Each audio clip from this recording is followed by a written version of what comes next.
গ'ল।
মই খাম, কাকো নিদিওঁ বাছ।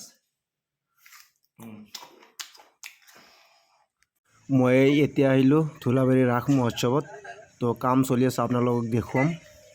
বৃহত্তৰ ধুলাবাৰী অঞ্চলৰ এই হৰি মন্দিৰ ফিল্ডত 5 দিনীয়া কাৰ্যসূচীৰ ৰাস মহোৎসৱৰ আজি প্ৰায় হওঁ অৱস্থা। কাৰণ আজিতো হ'বই লাগিব, তো কাৰণ কালিৰ পৰা আৰম্ভ হ'ব। এই হ'ল ৰাস, ধুলাবাৰী ৰাস। এই হ'ল হৰি মন্দিৰ ফিল্ড, এইটো হ'ল মঞ্চ, এইটো কাউণ্টাৰ।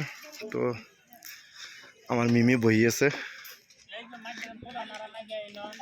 এইবিলাক দোকানী।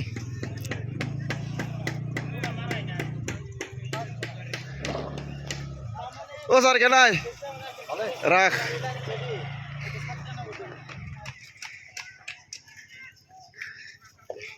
এইবিলাকত দোকান হ'ব। এইটো চাইড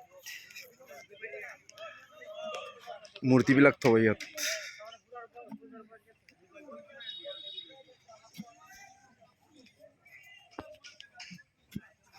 কাম চলি আছে, তীব্ৰ গতিত চলি আছে কাম ন? তীব্ৰ গতিত চলি আছে নেকি কাম? হা, তীব্ৰ গতি। কালিৰ পৰা আৰম্ভ। তো সোনকালে কৰক। কালি 5টা বজাৰ পিছত অহাকালি 5 বজাত, গধূলি 5 বজাত মানে উন্মোচন কৰিব ন আমাৰ প্ৰাক্তন ইয়াম BTCৰ মহেশ্বৰ বসুমতী ডাঙৰীয়াই। আহক দলে বলে আমাৰ এই ৰাস ছাকচেছ কৰক। আহক চাওক কেনেকুৱা হৈছে। তো এই হ'ল আমাৰ ধুলাবাৰী ৰাস, সামান্য ৰাস। ইয়াতে হিন্দু মুছলমান বুলি একোৱেই নাই, সকলোৱে। তো এই ধুলাবাৰী আঞ্চলিক ৰাস মহোৎসৱ।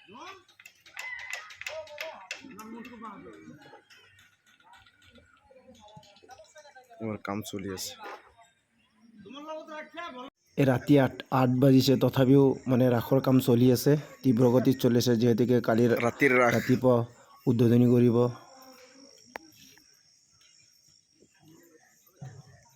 অহাকালি আৰম্ভ হ'ব। এই আমাৰ সুমান পৰ্যবেক্ষণ কৰিব আহিছে, এই মাধৱ দাস, আমাৰ